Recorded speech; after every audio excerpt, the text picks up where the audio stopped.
Señal directa. Por supuesto que usted conoce la historia de este pasajero que en un vuelo Guanajuato-Tijuana trató de obligar a que se desviara la ruta para llegar hasta los Estados Unidos, iba con su familia. Y todo lo que implicó la cobertura mediática es lo que ha analizado en su columna de hoy nuestro compañero Jonathan Lomelí, a quien nos da gusto saludar por la vía de Zoom para comentar justo al respecto. Jonathan, ¿cómo estás? Buenas tardes. Hola, ¿qué tal? José Ángel, muy buenas tardes. Un saludo a ti y a toda su audiencia. Muchas gracias, Jonathan. Pues fíjate que vista tu columna y también todo lo que subes en tus hilos a ex Twitter, pues tienes bastante razón. La realidad de las cosas es que nos fijamos solamente en el tema del eventual riesgo o los conflictos de seguridad que traía consigo, pero muy poco volteamos a la historia de este señor que lo que ha dicho es que pues él iba huyendo del crimen organizado, ¿no? Sí, fíjate que esto que ocurrió el domingo, que para contexto de la audiencia, como muchos estarán enterados, en un vuelo que sale de Guanajuato rumbo a Tijuana, a la media hora, este hombre, Mario, de 31 años, amaga, se para, iba acompañado de su esposa y sus dos hijos menores, se para y con un lapicero amaga a una de las azafatas e intenta entrar a la cabina de pilotos. Por fortuna allí los pasajeros y la tripulación logran neutralizarlo, pero lo que él expresaba cuando estaba intentando entrar a la cabina de pilotos y amenazando a la azafata, pues es que quería que el avión se desviara a Estados Unidos, porque allá quería pedir asilo político. Me llamó mucho la atención, José Ángel, esta historia, porque el avión aterriza en Guadalajara. Y lo que me pareció muy interesante fue que la mayoría de los medios desde el domingo, pero sobre todo el lunes, destacaban el asunto como un problema de seguridad aérea, ¿no? Incluso había muchos medios entrevistando a especialistas diciendo, bueno, ¿cómo es posible que alguien hubiera podido hacer eso y si actuaron bien o no la aerolínea o los protocolos de seguridad se aplicaron?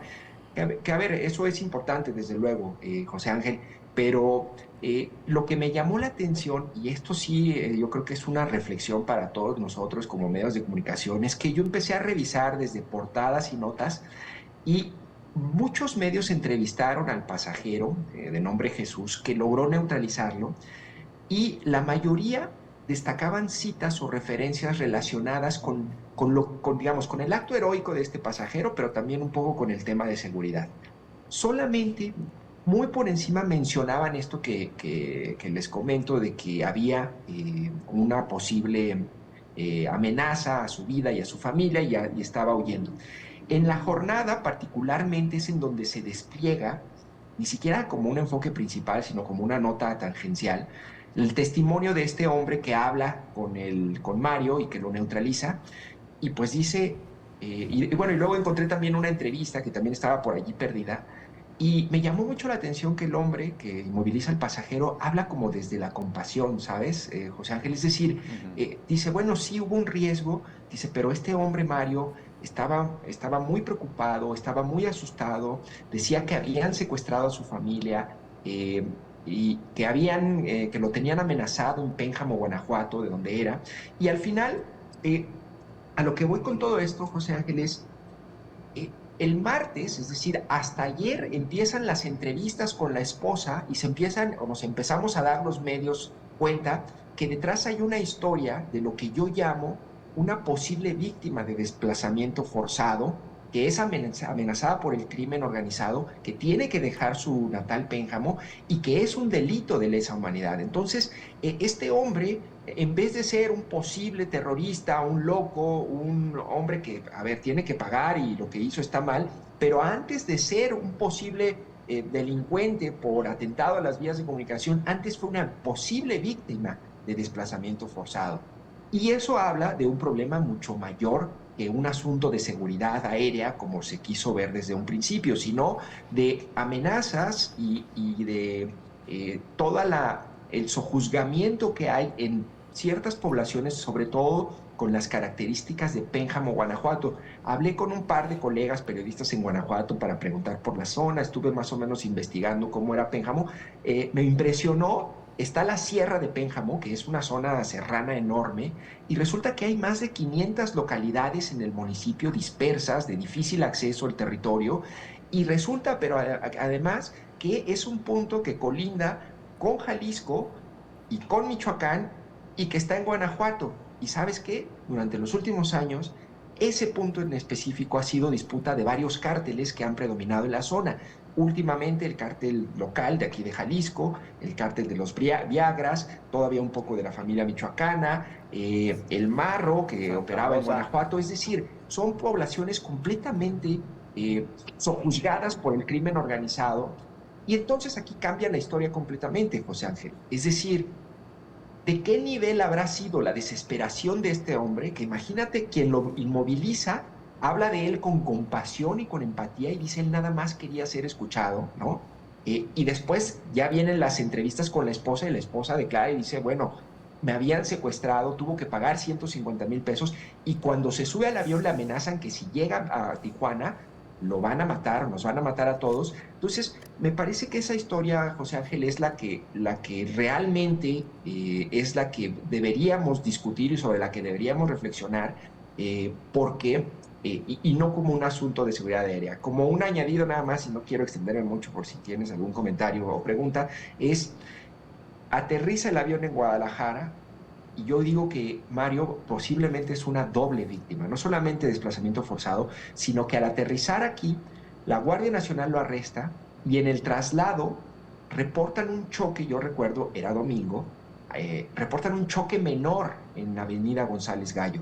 Por alguna razón no llegan muchos medios, porque además es un día que todos están de guardia, creo que hay nada más guardias, hay menos movimiento con los medios, pero resulta que después de este choque, y si tú ves la imagen, choca la patrulla contra un enmayado, el reporte extraoficial es que Mario intentó quitarle el arma a uno de los custodios. Su esposa dice que Mario iba esposado, cosa que me parece que tiene sentido, pero bueno, ellos dicen que le intentó quitar un arma, chocan de frente con una malla, con un enmayado, y después de eso, reportan a Mario con contusiones en todo el cuerpo, en el abdomen, en el tórax, con fractura en la vértebra y golpes en la cabeza. Y tú ves una imagen de una televisora que alcanzó a llegar y Mario está completamente inmóvil, al parecer inconsciente, y resulta que ninguno de los elementos custodios o de la Guardia Nacional resultó con lesiones, solo Mario, ¿no? Y no, obviamente ese es un problema porque las Guardias Nacional, al ser un cuerpo militarizado, pues es un cuerpo muy hermético, no hay manera de que te den información, de que expliquen o ofrezcan comentarios sobre lo que ocurrió. Al contrario, hay mucho hermetismo sobre lo que le pasó a Mario. Entonces, a ver, es una víctima ideal de abuso policial, ¿no? Es decir, es un loco, entre comillas, ¿no? Que intentó desviar un vuelo, que está siendo linchado mediáticamente y que además se pone con todo digamos, con todo lo que estaba viviendo, pues nervioso y supongo que sí se puso, digamos, se puso a ser trasladado, pero todo ese contexto me parece que lo hace una víctima ideal de abuso policial que tendríamos que estar también investigando y preguntando a la Guardia Nacional. O sea, que creo que esa es la Sí. historia digamos, que intento contar en dos columnas, la de ayer, pasajero del vuelo 3041, y la de hoy, doble víctima. En la primera, este acercamiento al hecho de que es una víctima de desplazamiento forzado posiblemente, y en la otra, esta de las dudas que hay en torno al accidente que vive, y que pues extrañamente solamente con un choque frontal que aparentemente menor por lo que se ve, pues sale tremendamente lesionado y está gravemente hospitalizado, José Así es. Ángel. Así es, así es. Sí. Jonathan, te saluda Josefina Real, buenas tardes. ¿Qué tal, Josefina? No quisimos interrumpirte para que hicieras toda la narración y la tuviera completa la audiencia. La duda que a mí ahorita me surge es, en toda esta narración que haces, es decir, van en este vuelo, se dirigían a Tijuana y en pleno vuelo reciben una llamada de que no, del crimen organizado o de quien sea, que no se atrevieran a llegar a Tijuana. ¿Fue ahí? ¿En el vuelo? Al parecer es antes de despegar, ¿sí? Ellos ya vienen oyendo, de acuerdo a los testimonios, que es parte también de lo que declara el papá de este Mario, al parecer es antes de despegar, es que recibe la llamada de que si ellos llegan a Tijuana, ¿no? Que ellos ya saben, digamos, los del crimen, los van a matar o van a hacer a atentar contra su vida.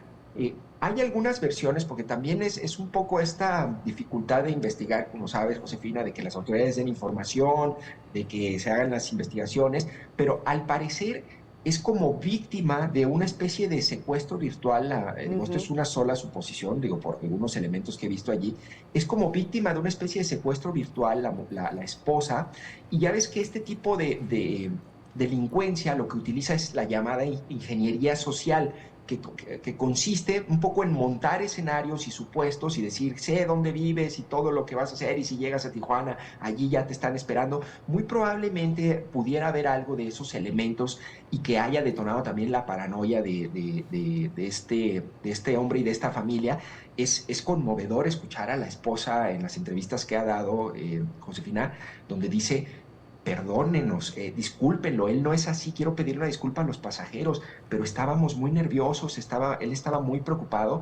O sea, todos hemos vivido en algún nivel alguna experiencia con la delincuencia y sabemos que es traumática, ¿no? Es decir, ahora imagínate, tú eres un campesino en una zona serrana en donde sabes que no hay quien te proteja, pues por Exacto. supuesto que es más o menos como entendible un comportamiento de esa manera, que no justificable, Josefina, pero al parecer es eso. Y cuando hablan de que habían secuestrado a su esposa, lo que ocurre es que a la esposa la secuestran días antes. El papá cuenta que al parecer él regresa de Estados Unidos porque se va a trabajar como fresero, regresa por ahí del jueves, miércoles jueves, es cuando secuestran a la esposa, paga el rescate y ellos salen huyendo el domingo. Más o menos esa es, digamos, como la línea cronológica de los eventos, digamos, con todas las reservas de lo que también surja después con las investigaciones, Josefina. Ujú. Jonathan, me voy a la parte del posible abuso policíaco, y es que hay que advertir que lamentablemente, y estas son estadísticas que están todavía disponibles, por ejemplo, se hablaba de que entre 2019 y 2021, 39% de las personas aprehendidas por la Guardia Nacional habían sido víctimas de algún tipo de agresión física. Es decir, el abuso policial sigue presente, y lamentablemente pareciera que en la contraparte no existe ni la sanción ni tampoco el señalamiento claro por parte de los organismos defensores de los derechos humanos. Claro, digo, aquí también debería estar la Comisión Estatal de Derechos Humanos, la Comisión Nacional de Derechos Humanos. Lo que tú mencionas, José Ángel, me parece que es un excelente contexto para también hacer otra observación, y es, aquí es en donde vemos el riesgo y lo problemático que resulta que las fuerzas castrenses sean las encargadas de la seguridad pública, ¿no? O tengan labores de seguridad pública, Así es. porque el militar, digamos, por naturaleza es hermético, ¿no? Es opaco. Ellos no, o sea, ellos no son como una dependencia municipal, de policía municipal, que si tú le hablas al de prensa y dices, oye, ¿qué pasó con este choque, este detenido? Pues ahí te proporcionan bien o mal información. Ellos no, o sea, ellos ni siquiera tienen un enlace aquí en la ciudad, en Guadalajara, para poder hablar a nivel institucional y decir, bueno, ¿qué pasó en ese accidente? Dame detalles, ¿no? ¿Por qué tardaron tanto en ponerlo a disposición? Que eso es lo que reclamaba, eso es lo que menciona una nota de las que alcanzaron a llegar al choque, que tardaron muchas horas entre que se lo llevan del aeropuerto y lo ponen a disposición de la Fiscalía General de la República.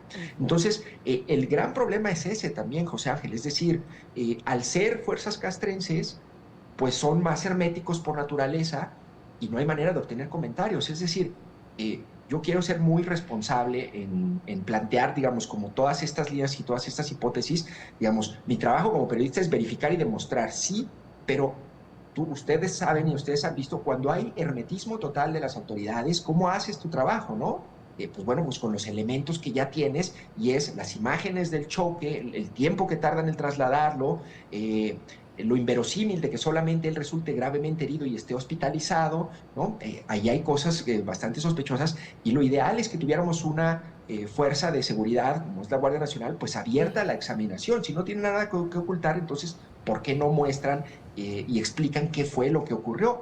Y esto es parte como del problema y de la discusión también, José Ángel. Tú sabes que cuando hay un evento policíaco y el primer respondiente es o los militares o la Guardia Nacional, no hay manera de obtener información, de saber qué es lo que está pasando, y por lo tanto, pues quedan más expuestos a vulnerarse los derechos de los detenidos, como pues yo probablemente creo que pudo haber ocurrido con este hombre, que además, pues imagínense, ¿no? O sea, es un candidato ideal después del linchamiento que sufrió, la incomprensión que se vivió, la prisa con la que se atendió su caso, su historia, pues por supuesto que pues ellos pueden reaccionar de esa manera, y saben que nadie les va a decir nada ni los va a examinar. No están fuera del alcance del ojo público. Así es. Nos queda menos de un minuto, Jonathan. La empresa, la aerolínea Volaris, pidió en un comunicado de prensa todo el peso de la ley en contra de Mario. Después de lo que estás narrando, pues yo creo que debe de suavizar Volaris la postura, me parece. Y aquí, como ya lo venías mencionando, pues la intervención, el acompañamiento diario de derechos humanos, porque bueno, la Fiscalía General de la República también ya inició una investigación y pues acusa a Mario de muchos delitos. Vamos a estar al pendiente de qué es lo que sigue. ¿Algo que quieras agregar en 30 segundos? Creo que la Comisión Estatal de Derechos Humanos debe intervenir, digo la nacional, perdón, porque como son fuerzas federales, debe intervenir, y en teoría, en un escenario ideal, si los medios publican este posible abuso policial, ya es un elemento suficiente de oficio para que pudiera intervenir la comisión. Esperemos que lo haga. Hagamos un llamado desde aquí. Vamos a hacerlo. Al ratito te robo tu nota, tu información a la Comisión Nacional. Gracias. Gracias a ti, Jonathan. Gracias. Hasta luego.